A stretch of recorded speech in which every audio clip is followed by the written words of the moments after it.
Begitu keluar dari lembah Limanaluk, maka sesaklah nafas Rara Murni karena telah berlari sejauh itu. Sebelumnya, jangankan berlari, berjalan sejauh itu pun tak pernah dilakukannya. Dia berhenti dan berdiri bersandar di sebatang pohon rindang. Saat itulah baru disadarinya keadaan pakaiannya yang tidak menutupi badannya, terutama letak kain di bagian dadanya. Segera dibetulkannya letak pakaiannya, dirapikannya pula rambutnya. Dia menunggu sampai nafasnya yang memburu dan dadanya yang sesak pulih seperti sedia kala. Saat itu kedua kakinya pun terasa sakit. Rara Murni merasa bahwa dia tidak sendirian di tempat itu. Dipalingkannya kepalanya, darahnya tersirat. Karena begitu kepalanya diputar, maka kedua matanya membentur sosok tubuh yang berada dekat sekali di sampingnya. Orang ini ternyata adalah pemuda berambut gondrong yang dikuil tua tadi. Letih, kata Wiro Sableng dengan senyum-senyum. Rara Murni tak menjawab. Kota Raja tidak dekat dari sini, Rara. Aku tahu. Lalu mengapa lari-lari macam begini? Mungkin juga aku membuat kau jadi takut? Rambutku yang gondrong ini barangkali ya. Saudara, kau ini siapa sebenarnya? Aku ya aku, jawab Wiro pula. Kalau kau hendak bermaksud jahat pula terhadapku, sebaiknya berlalunya saat ini juga. Tampangku memang jelek, tapi aku tidak sejahat yang kau sangkakan, Rara Murni. Aku hanya tak ingin melihat kau mesti lari setengah mati sampai di kota raja. Mungkin seperempat jalan kau sudah menggeletak pingsan. Rara Murni terdiam, tapi kemudian dia berkata, walau bagaimanapun aku mesti kembali ke kota Praja selekas mungkin. Itu memang betul, tapi bukan dengan lari caranya. Mari ikut aku. Ikut kemana? Dengar, Rara, kau tak perlu terlalu bercuriga terhadapku. Di tepi sungai sana ada beberapa ekor kuda. Kau bisa naik kuda. Gadis itu menggeleng. Wiro Sableng garuk-garuk kepalanya. Kalau begitu, katanya, kau terpaksa naik kuda bersama-samaku. Maka merahlah paras Rara Murni. Jangan bicara seenak perutmu, saudara, bentak gadis ini. Aku toh tidak bicara usil. Habis kalau kau tak bisa naik kuda sendiri, bagaimana? Aku lebih baik jalan kaki, sahut Rara Murni dengan hati dan suara keras. Wiro Sableng tertawa. Dengar, Rara Murni, aku mempunyai firasat bahwa peristiwa penculikanmu ada ekornya, ekor yang panjang dan besar. Kalau Sekala Serenggi berkhianat terhadap Sang Prabu, terhadap kerajaan Pajajaran, bahkan bukan hanya sekedar berkhianat, tapi juga hendak bikin celaka terhadap kau, maka tidak mustahil masih ada pejabat-pejabat tinggi kerajaan lainnya yang turut terlibat dalam pengkhianatan ini. Ucapan Pendekar 212 itu memang terpikir ada benarnya oleh Rara Murni. Tapi menunggang kuda bersama pemuda itu, tentu saja dia merasa malu sekali. Apa akan kata orang bila melihat hal itu nanti? Kemudian didengarnya pula oleh gadis itu suara Wiro Sableng kembali. Makin cepat kau sampai ke kota Praja semakin baik. Rara Murni termenung sejurus, tapi hatinya tetap keras tak mau naik kuda bersama pemuda itu. Tanpa banyak bicara, gadis ini kemudian putar tubuhnya dan bergegas meninggalkan tempat itu. Wiro Sableng menggerutu dalam hatinya. Gadis keras kepala, Kalau sudah lecet kulit kakinya, baru tahu rasa. Dia geleng-geleng kepala dan melangkah pula mengikuti. Beberapa lama kemudian, mereka sampai di tepi sebuah jalan umum. Selama itu, tak satu pun dari keduanya yang buka mulut. "Rara," kata Wiro ketika mereka sampai di jalan umum itu, "ada baiknya kita berhenti istirahat di sini. Siapa tahu ada kereta atau gerobak yang lewat dan kita bisa menumpang." Gadis itu tak menjawab, tapi dia menghentikan langkah karena memang kedua kakinya sudah letih. Hampir 10 menit mereka berdiri di tepi jalan itu, tapi tak satu kendaraan pun yang lewat. "Rara Murni," kata Wiro Sableng, "agaknya kau tidak senang terhadapku, tak mau bicara denganku." Rara Murni diam saja. Sebenarnya memang tak ada yang harus tidak disenanginya terhadap pemuda itu. Hanya segala apa yang tadi terjadi dan segala apa yang hampir menimpa dirinya lah yang membuat dia jadi tak banyak bicara dan merasa bercuriga terhadap pemuda berambut gondrong yang sampai saat itu masih belum juga diketahuinya siapa adanya. Wiro Sableng memandang ke ujung jalan, sepi, tiada bermanusia. "Kita berangkat lagi, Rara." "Saudara," kata Rara Murni untuk pertama kalinya sudah sedemikian lama berdiam diri. "Kau sendiri siapa sebenarnya dan mau menuju kemana?" "Ah, ini pertanyaan yang bagus sekali." "Bagus sekali," kata Wiro dengan senyum-senyum. "Siapa aku, kurasa tidak penting. Dan kemana aku mau menuju, aku sendiri sebenarnya juga tidak tahu." Rara Murni memandang dengan sudut matanya yang memperhatikan pemuda itu. Jawabannya seperti jawaban orang yang tidak betul pikirannya, atau mungkin pula jawaban itu hanya sekedar jawaban belaka. Tiba-tiba keduanya memalingkan kepala ke ujung jalan sebelah kanan. Di kejauhan kelihatan muncul sebuah gerobak ditarik oleh 2 ekor lembu. Di bagian depan gerobak yang terbuka itu duduk orang laki-laki. Mereka berpakaian petani, sedang setengah dari gerobaknya syarat dengan sayur mayur. "Nasib kita baik juga rupanya, Rara," kata Wiro Sableng. Dan ketika gerobak itu datang mendekat, pemuda ini segera lambaikan tangannya. Gerobak berhenti. "Saudara, apakah kalian menuju ke kota Praja?" Kedua orang di atas gerobak tak menjawab pertanyaan Wiro Sableng, melainkan memandang lekat-lekat pada gadis di sampingnya. "Kalau kami tak salah lihat," kata laki-laki yang kemudian yang mengemudikan gerobak, "agaknya kami berhadapan dengan Tuan Putri Rara Murni, adik sang Prabu Pajajaran." Rara Murni mengangguk dan kedua orang itu segera turun dari kereta lalu menjura. "Ada hal apakah sampai Tuan Putri berada di tempat ini?" tanya laki-laki yang memegang kemudi gerobak. Kedua matanya kemudian melirik sekilas pada Wiro Sableng, lalu melirik pada kawannya.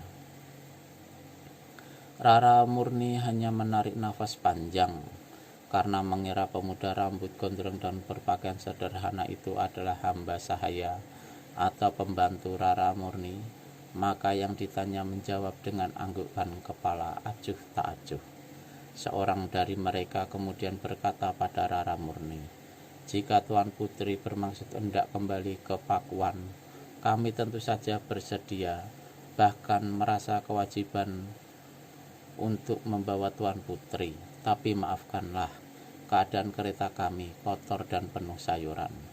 "Itu tak menjadi apa, pokoknya asal sampai ke kota Praja."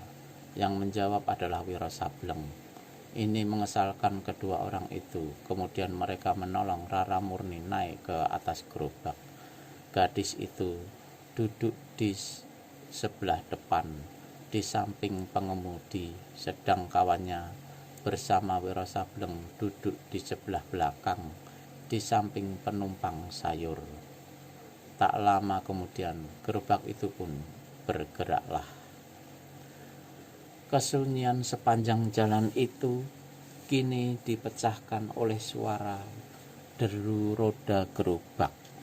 Sekali-sekali diselingi dengan gemeletakan bila roda gerobak menggilas bebatuan, atau suara kayu-kayu kendaraan itu bergerobiakan ketika salah satu rodanya memasuki lubang jalanan.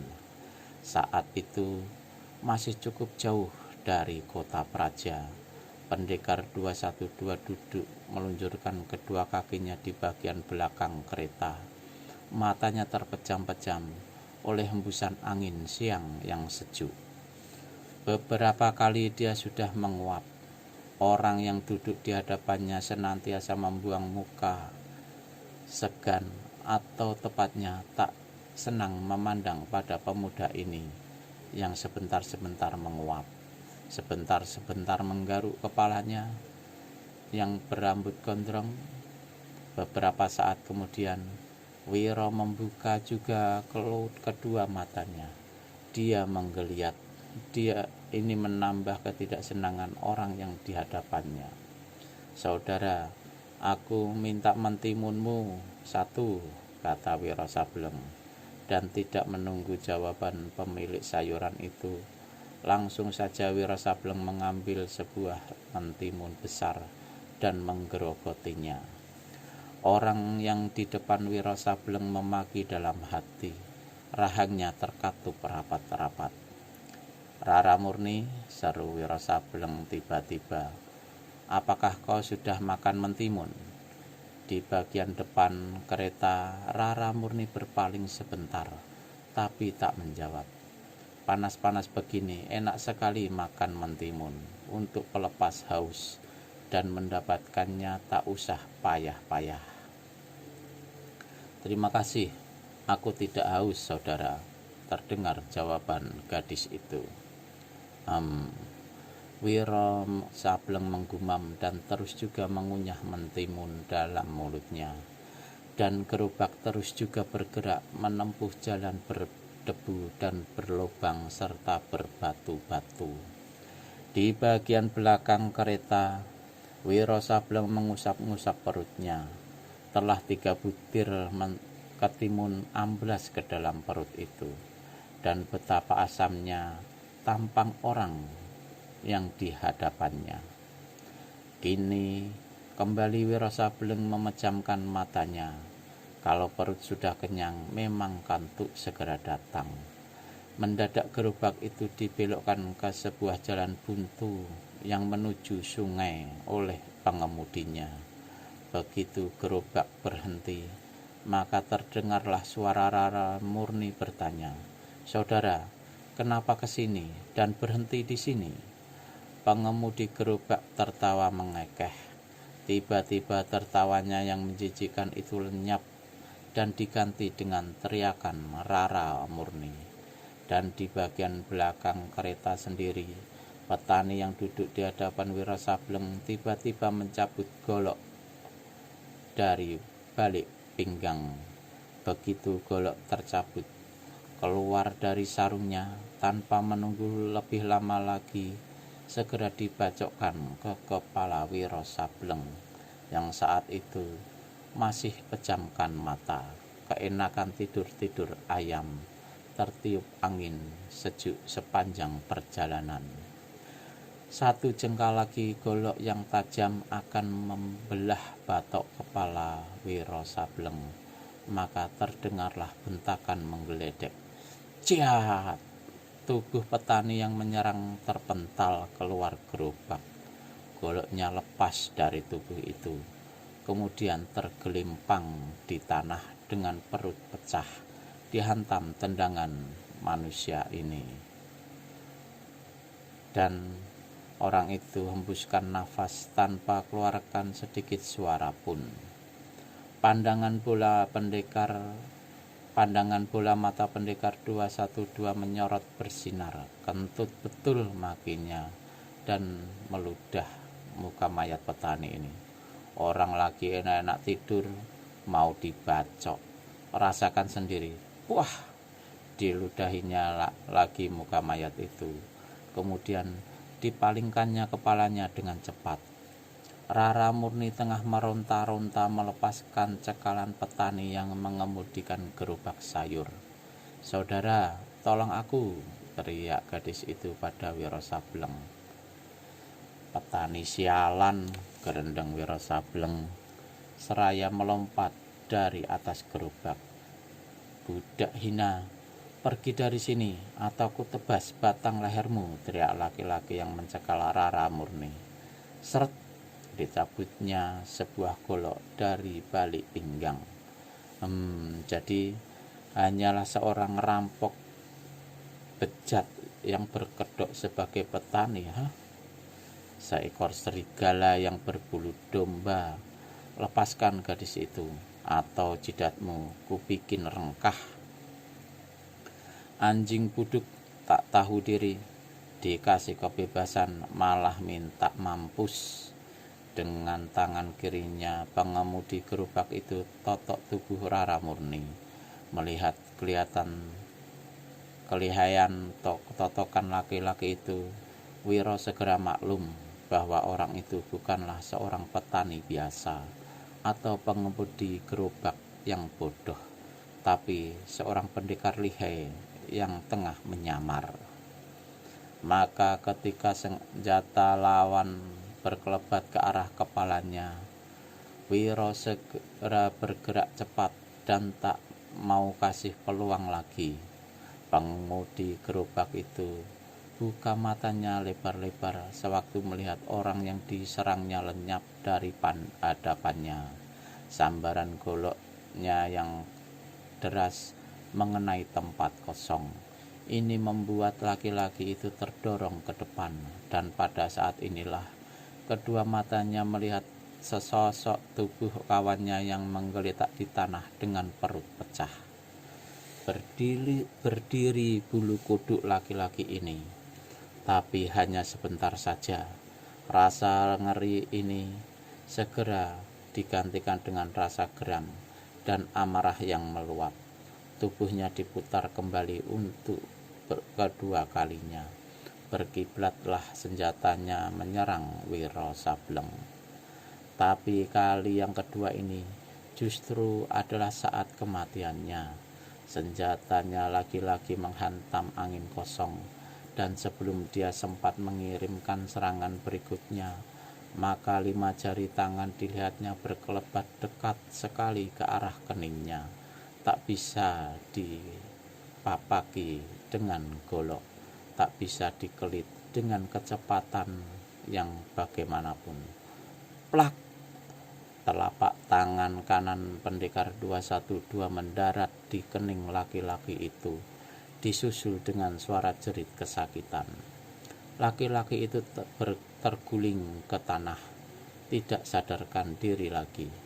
Kulit keningnya hitam seperti terbakar, dan di bagian tengah kulit kening itu terteralah angka 212. Laki-laki ini bernasib masih untung dari kawannya, karena pendekar 212 tidak menamatkan riwayatnya.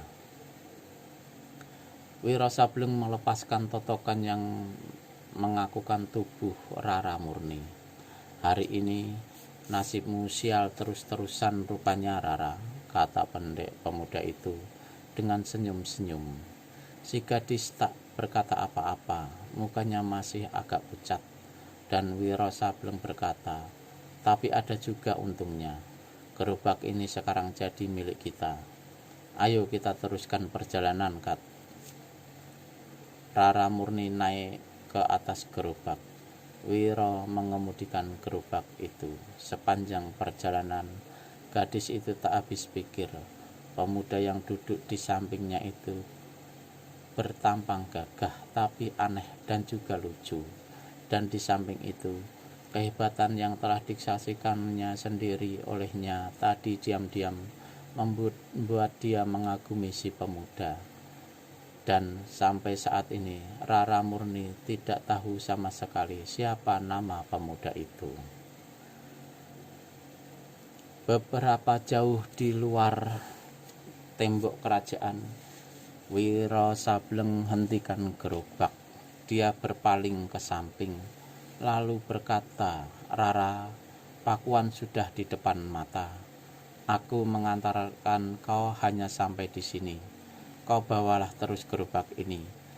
Tak susah untuk mengemudikannya." "Kau sendiri hendak kemana, saudara?" tanya Rara murni heran. Pendekar 212 tertawa. "Kemana aku mau pergi, itulah satu hal yang aku tidak bisa jawab," ujar Wiro Sableng pula. "Cuma pesanku, jangan lupa untuk mengatakan segala kejadian yang kau alami pada Sang Prabu. Kurasa peristiwa-peristiwa yang kau alami itu mempunyai latar belakang dan bukan mustahil kalau masih ada pembesar-pembesar istana lainnya yang menjadi pengkhianat macam Kalasrenggi." Rara murni mengangguk. Kemudian Wiro Sableng berkata lagi, "Juga jangan lupa mengirimkan sepasukan prajurit ke kuil di lembah Lima Nalu itu untuk membekuk Kalasrenggi." Rara murni mengangguk untuk kedua kalinya ketika dilihatnya pemuda rambut gondrong itu memutar tubuh hendak berlalu. Gadis ini cepat-cepat berkata, "Saudara, tunggu dulu." Wiro putar tubuhnya kembali. "Ada apakah, Rara? Aku belum bilang terima kasih pada kau."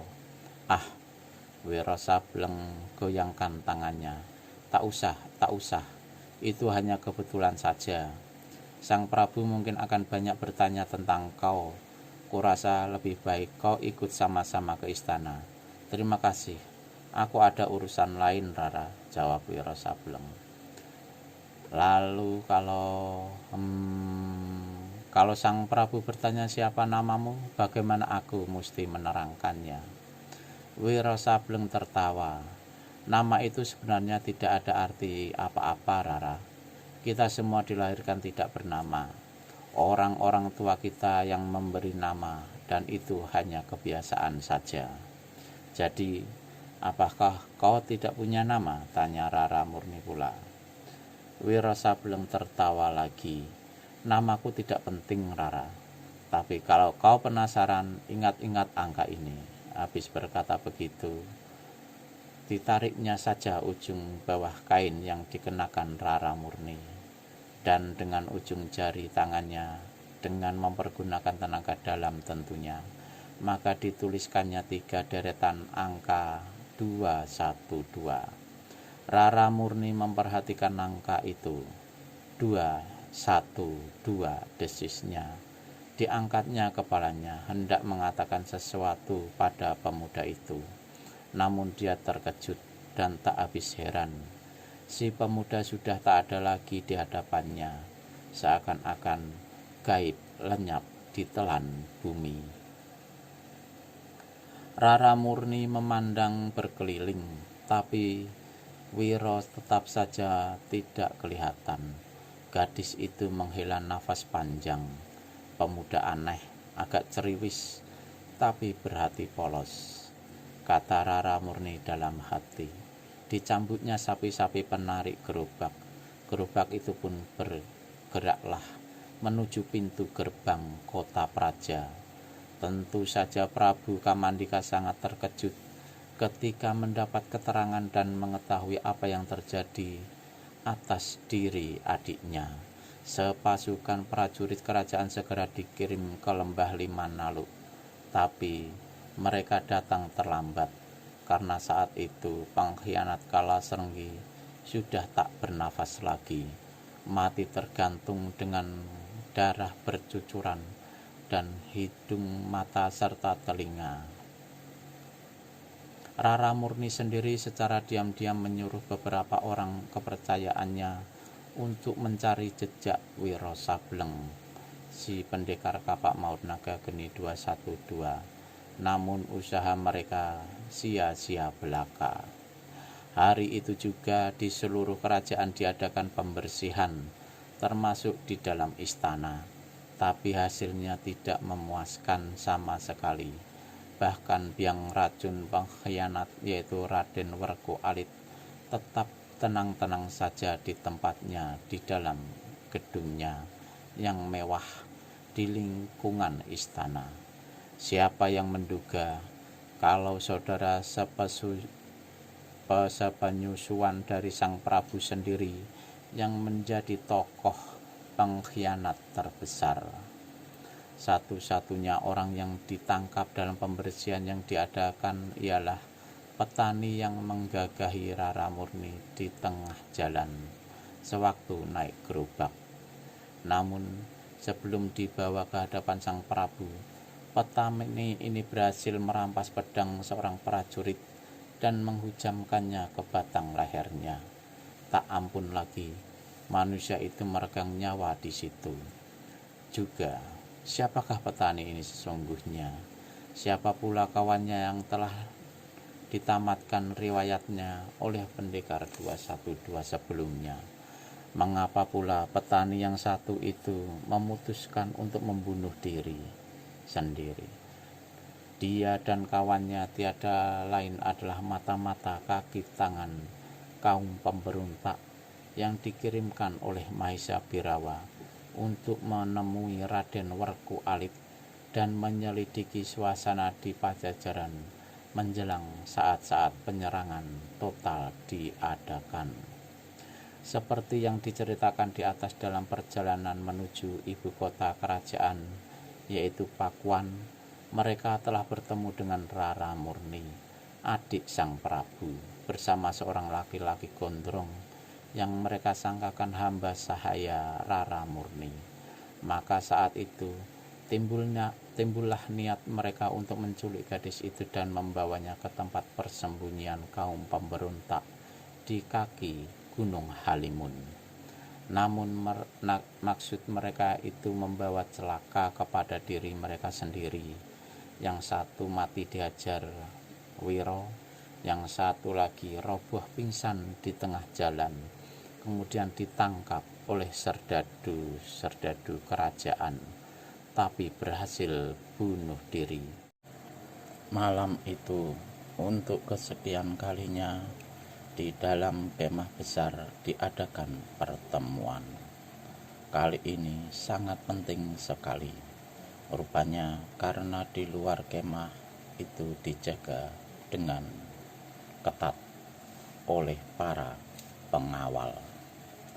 Pertemuan ini bukan saja penting karena datangnya dua tokoh sekutu dari kaum pemberontak, yaitu Adipati Warok Gluduk dari Raja Situ dan Adipati Tapak Ireng dari Ratu Jaya. Tapi juga karena kabar yang dibawa oleh seorang kurir Raden Werku Alit dari kota raja. Sebagaimana biasa, pertemuan penting ini dipimpin oleh Mahesa Birawa yang duduk di kepala meja. Setelah mempersilahkan kelima adipati meneguk minuman masing-masing, maka Mahesa Birawa segera membuka pembicaraan. Pertama sekali, perkenankanlah saya atas nama adipati-adipati yang terdahulu datang ke sini, dan juga atas nama Raden Werku Alit mengucapkan selamat datang pada Adipati Warok Gluduk dan Adipati Tapak Ireng. Kemudian kami juga mengucapkan terima kasih dan penghargaan yang setinggi-tingginya atas tekad adipati-adipati berdua untuk bersedia membantu dan bersekutu dalam perjuangan mencapai cita-cita kita yang besar, yaitu menggulingkan Pajajaran, menumbangkan Kamandaka dari tahta kerajaannya. Karena sesungguhnya Selama Raden Werku-Alit masih hidup, maka Kamandaka tidak punya hak sama sekali untuk menjadi raja Pajajaran. Mahesa Birawa memuntir-muntir kumisnya yang melintang 2-3 kali, lalu melanjutkan bicaranya. Kedua kalinya pertemuan ini adalah juga untuk membahas keterangan yang telah disampaikan kurir dari kota raja. Diterangkan bahwa 2 orang mata-mata kita tertangkap, yang satu terbunuh dan yang satu lagi bunuh diri. Mayat mereka dibuang ke kali. Mengenai peristiwa ini ada sedikit keterangan yang bersimpang siur, sehingga belum dapat saya menarik satu kesimpulan bagaimana sampai kedua mata-mata kita itu mengalami nasib demikian rupa. Kabar keterangan yang paling buruk adalah bahwa salah seorang pembantu utama kita, yaitu kepala pasukan Kalasrenggi, juga telah menemui kematiannya. Dia tergantung di sebuah kuil tua di lembah Lima Nalu. Mengenai kematian Kalasrenggi ini, ada hal-hal aneh dan keterangan yang agak bersimpang siur. Menurut kurir Raden Werku-Alit, ketika pasukan kerajaan datang ke kuil itu, Kalasrenggi sudah tidak bernafas, digantung kaki ke atas, kepala ke bawah, dan pada keningnya tertara guratan-guratan yang membentuk 3 buah angka, yaitu angka 212. Mahesa Birawa memandang berkeliling dan melihat paras-paras adipati itu keheran-heranan. Sukar diduga siapa sebenarnya yang membunuh Kalasrenggi, dan juga tak dapat ditafsirkan apa itu arti angka 212 itu. Di samping itu, sesungguhnya kejadian itu Sang Prabu memerintahkan pembersihan besar-besaran di kerajaan. Namun semua orang kita sudah menyingkir, dan menurut Raden Werku-Alit, sampai saat dia mengirimkan kurir itu masih belum ada kecurigaan terhadap dirinya. Namun demikian, dalam sehari 2 hari ini dia akan segera berangkat ke sini untuk berunding terakhir kali, menentukan kapan penyerangan dilakukan terhadap Pajajaran. Werku-Alit berharap agar kita terus dalam kesiapsiagaan. Sunyi sebentar. Adipati Lana Belong dari Kendil yang berkepala sulah meneguk tuaknya, mengumur-ngumurkan minuman itu dalam mulutnya beberapa lama, lalu bertanya, "Sampai saat ini, berapakah kekuatan bala tentara Pajajaran?" Menurut keterangan Kalasrenggi sebelum menemui kematiannya tempo hari, sekitar 2000 lebih. Memang jumlah kekuatan mereka lebih dari kita. Kita cuma sekitar 1600-an. Tapi janganlah itu menjadi kekhawatiran para adipati sekalian. Mengapa aku katakan tak usah khawatir? Sebabnya begini. Pertama, dalam peperangan itu jumlah yang besar tidak selamanya menentukan untuk mencapai kemenangan. Sering pasukan yang lebih sedikit sanggup mengalahkan pasukan yang lebih besar. Ini adalah disebabkan bahwa sesungguhnya unsur kekuatan atau jumlah tidak terlalu menentukan, tapi unsur taktiklah yang lebih menentukan. Dengan taktik yang tinggi serta matang, dengan mengetahui di mana kelemahan-kelemahan pertahanan pasukan Pajajaran, pasti kita dalam sekejapan mata bisa mengobrak-abrik mereka. Kedua, dalam peperangan, kecepatan tempur atau waktu penyerangan yang tepat adalah sangat menentukan. Bila sedang lengah, meskipun jumlahnya besar, sanggup dikacau balaukan dan disapu bersih oleh sepasukan kecil saja. Demikian pula dengan kita. Kita akan menyerang dengan tiba-tiba, dengan menyergap. Pajajaran hanya baru akan mengetahui bila tentara kita sudah berada di depan mata hidung mereka, dan saat itu mereka tak akan ada waktu lagi untuk mempersiapkan diri. Aku rasa dengan berpegang teguh pada dua hal itu tidak sukar bagi kita untuk membereskan Pajajaran. Apalagi para adipati di sini bukan pula manusia berilmu rendah. Sedikit banyaknya adalah murid-murid dari perguruan silat yang ternama juga. Bukankah demikian? Kelima adipati itu sama mengulum senyum.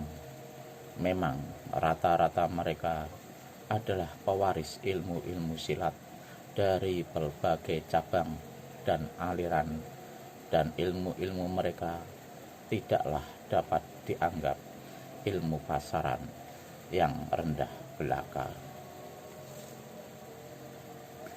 Di samping itu, kata Mahesa Birawa pula, jangan pula kita lupakan bantuan yang akan diberikan oleh seorang tokoh dunia persilatan yang terkenal, yakni Begawan Sitaraga. Oh, jadi Begawan Sakti yang diam di puncak Gunung Halimun itu membantu kita?